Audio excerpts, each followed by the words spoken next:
Picture this. Your elderly care robot gently restrains your confused grandmother as she tries to strike it. Your family's guardian robot weighs the decision to use force against an intruder. A police robot calculates in milliseconds whether to defend itself against an armed attacker. In each case, we face the same haunting question: should machines have the right to fight back? Hi, I'm futurist Thomas Fry, and I'd like to discuss a few scenarios to help us clarify whether robots in the future should have the right to defend themselves. We're rapidly approaching a world where robots won't just be machines, they'll be caretakers, protectors, and guardians of human life. But here's the paradox. We're creating beings sophisticated enough to protect us, yet expecting them to accept their own destruction without resistance.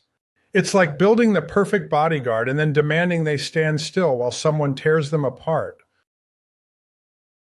Consider the elderly care robot. If it endures repeated abuse without self-preservation protocols, its ability to protect its charge diminishes. The family guardian that allows itself to be disabled leaves its household defenseless.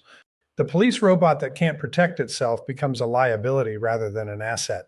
In each scenario, the robot's self-defense isn't just about preserving machinery, it's about maintaining its capacity to protect human life.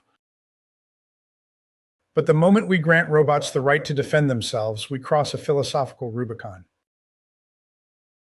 A machine that can choose self-preservation begins to look less like property and more like an entity with rights.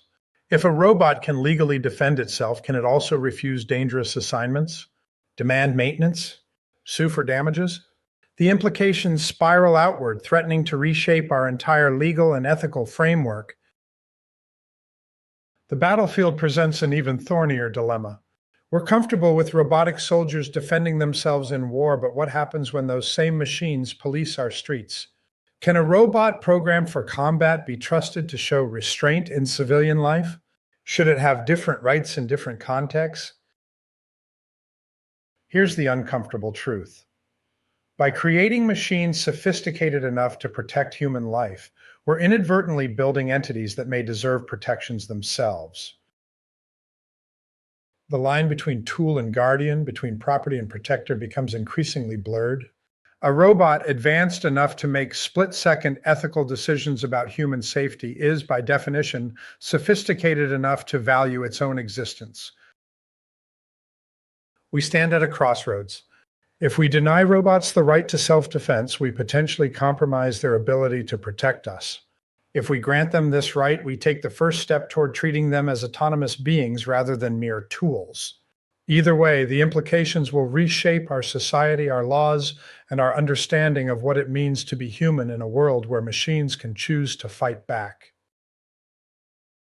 The question isn't just whether robots should have the right to defend themselves.